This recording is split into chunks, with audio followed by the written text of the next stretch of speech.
Well, the first thing that I would do is tell the Kevin not to do one in the first place. Multiverses are very complex, and if not fully fleshed out, can really tear down the quality of the whole universe. However, the Kevin would not listen to me because I am a YouTuber. So instead, I would have to impose myself as a creative writing staff and slowly influence them to slightly change some things. The first thing I would have to influence them to change is the amount of time they would take building up to their next Avengers movie. Avengers is the core of the entire MCU. Without the Avengers, you have no MCU, which is exactly what we have right now. The second thing I would need to make sure happens is for them to have a flarking plan. Marvel has been notorious for having a game plan that has spanned across nearly a decade of movies, slowly and methodically building up to one of the grandest climaxes in cinema.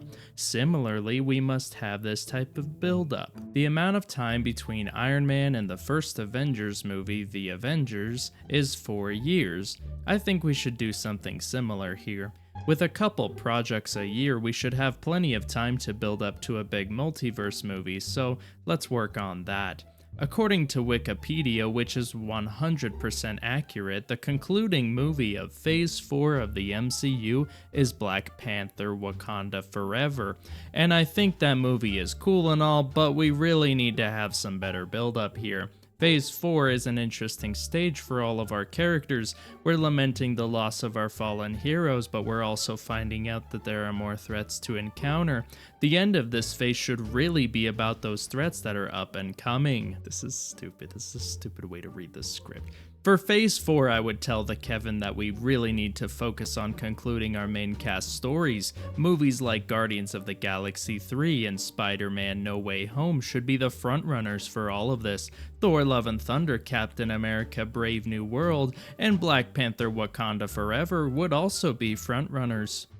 Is what I would say if those movies were good. Even Black Widow technically fits within this, but that could honestly be a short film. Now, during Guardians, we wouldn't really have any multiversal buildup here, but we have the drama with multiversal Gamora that could warrant a post-credit scene, tying us back to its relevance for our big finish for Phase 4. The Secret War. Ooh. I would tell the Kevin that at the end of Phase 4, we should do Secret War, but different. Because by this point, I would be the Kevin's right-hand man. Obviously, we're buds. Like I said before, Marvel's main problem is that it has no point and know where it's going. If they're going to set up everything here, we need to have a point. The Secret War would give us our point. Like the first Avengers movie, we would have this be our starting place for this saga. A massive multiversal war with dire consequences. All of this would be set up by Kang, who is working for Doom. Doom would be set up as the big bad in the post-credit scene, similarly to Thanos. This big payoff would be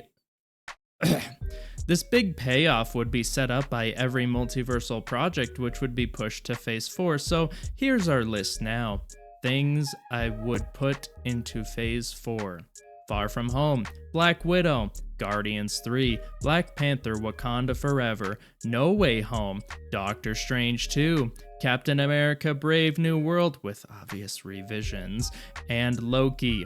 Things to completely cut out: WandaVision, Ant-Man 3, Shang-Chi, Eternals, oh my gosh, Falcon and the Winter Soldier, Hawkeye, Black Widow, Miss Marvel, Thor: Love and Poo-Poo, Moon Knight, and She-Hulk. Now here's where it gets interesting, because just moving or cutting these projects around won't really do anything for us. We'll have to fundamentally change the nature and plot of some of these. Let's start with the world building and understand the end game of our upcoming Avengers movie. Loki/Avengers. King the Conqueror is our big bad guy who wants to prune and tend to the multiverse like a gardener, cutting off branches that deviate too much from the proper path. He wants to create a sacred timeline. In order to do this, he creates the TVA and gives them the purpose of pruning the multiverse. Pretty simple stuff, Fish, I hear you saying in the comments, but what's going to be different?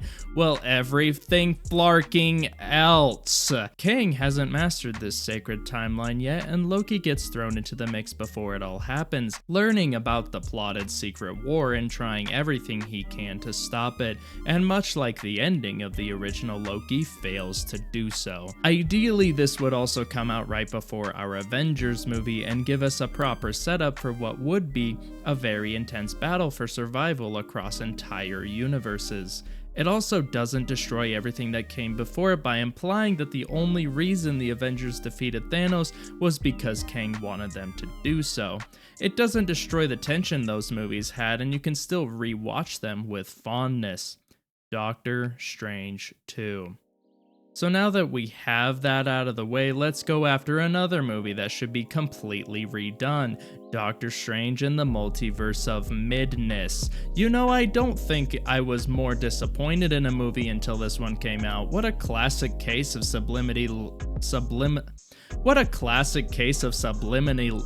I can't freaking speak. What a classic case of subliminally lying to your audience about the movie was going to be What a classic case of subliminally lying to your audience about what the movie was going to have emotionally and thematically. It's almost as bad as Age of Ultron. The obvious things we'll be fixing for this one is having it set up the secret war. We will want knowledge about convergences because that'll be important, but we will also I can do this.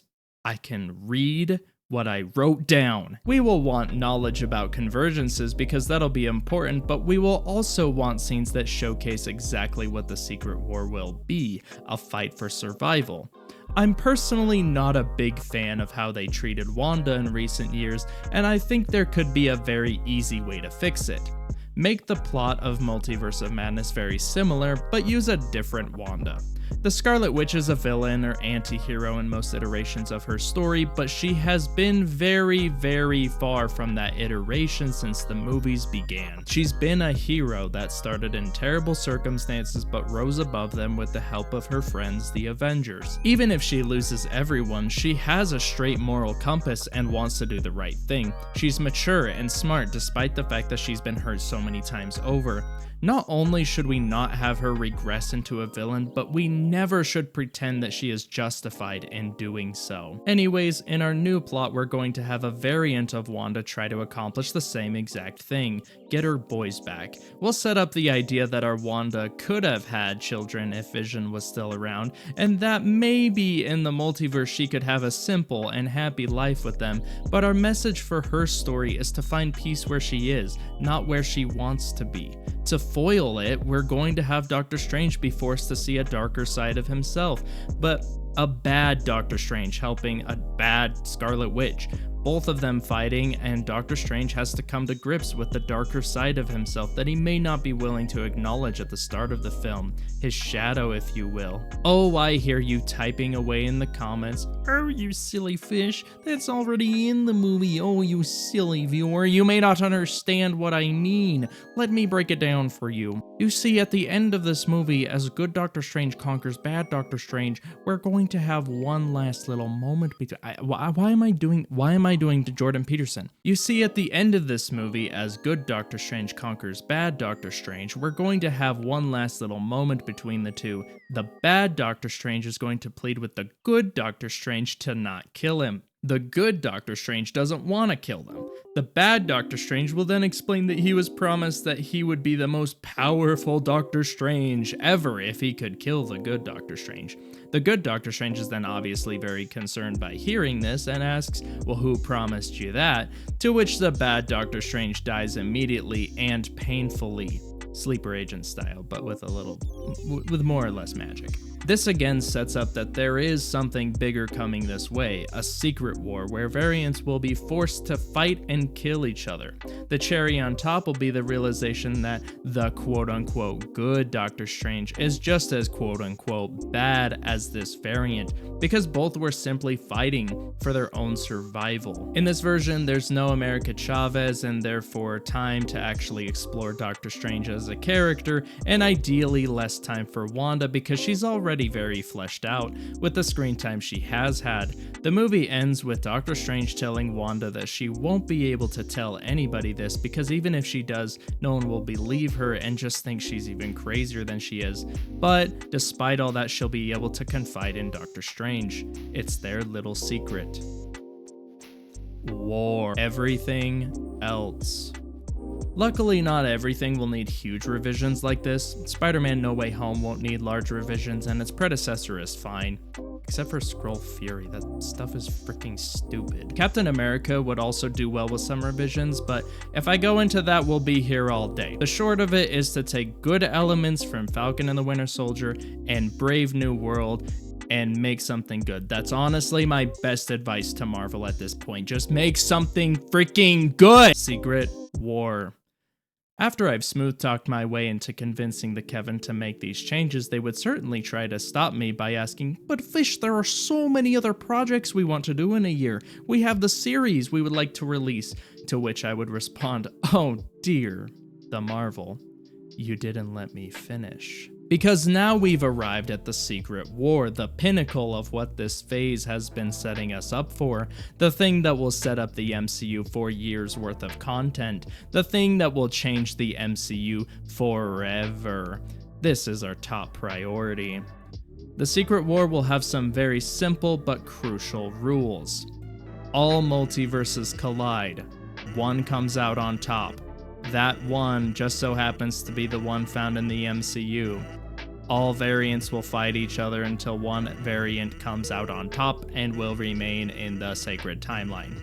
For those who conquer and transfer universes, they will have memories supplanted to them for that universe by Kang. Those who miraculously stay in their universe won't have their memories changed entirely. You can see where this is going. Now, obviously, our main cast will survive. Plot. Especially those who are important going forward. Spider-Man, Doctor Strange, Sam Wilson, etc. But now is the perfect chance to kill off certain characters who've had their contracts expire and bring in new ones, just like with John Walker quote-unquote replacing Captain America. We in the audience and the main characters will understand that they cannot be replaced. For characters we can kill off, I'm thinking Ant-Man, Hawkeye, Bruce Banner, and even Bucky, honestly. This would leave the door open for their replacements, but have a good enough reason for it. Because here's the thing, Kevin, you can't just replace these characters with no rhyme or reason. People are very attached to these characters and we need to either see them in action or not at all. And if it's the second option, they need to be dead. Once this terrible calamity happens, you have all the characters you could ever dream of. 20th Century Fox's X-Men, characters from the Netflix shows, and even newer characters like Moon Knight. You have characters that have just supplanted the MCU and we don't know their stories. Now you plague Disney Plus with the series and the Marvel presentations and the stupid freaking cartoons they are making now. Now we have a reason to watch all of these shows with new characters. I would also say to Marvel that they really should use Secret War and pay attention online to the characters that fans are really excited to see more about. Just read the room, Marvel. I know they never do that, but this is Hollywood, baby. After that, I would tell the Kevin to set up their next big Avengers movie with the premise that the Avengers now have to get the multiverse back and get everyone home. The end. Now I just need to figure out how to go back in time and fix it. Maybe I can call Iron Man or something. Maybe he can send me back. Yep. Yellow? What? He's dead? Ah, spoilers! Thank you everyone so much for watching this lighthearted look back at Marvel, and if you're gonna be one of those people that say, "Ew, why don't you offer any real solutions?" Look, you're silly in two ways. One, you didn't read the title of the video, and two, Marvel wouldn't listen to my real solutions anyways. I just wanted to make this video to show everyone just how fundamentally flarked Marvel is right now. I think it's pretty obvious they shot themselves in the foot right from the start by not having a general plan for what their world looked like after Endgame. As we just got into the blockbuster season, I think it's pretty safe to say that I really liked Thunderbolts when it came out. I know the other two did as well. We're hesitantly looking forward to Fantastic Four, and where we are trying to get into the movie sphere with creating content, please stick around if you are wanting to see more of our thoughts and feelings about that going forward. So if you enjoyed the video, please leave a like if you want it to get some attention in the YouTube algorithm, add your thoughts down to the comments below, and subscribe if you want to see more content like this from us in the future. With that said, good after evening, and go to sleep.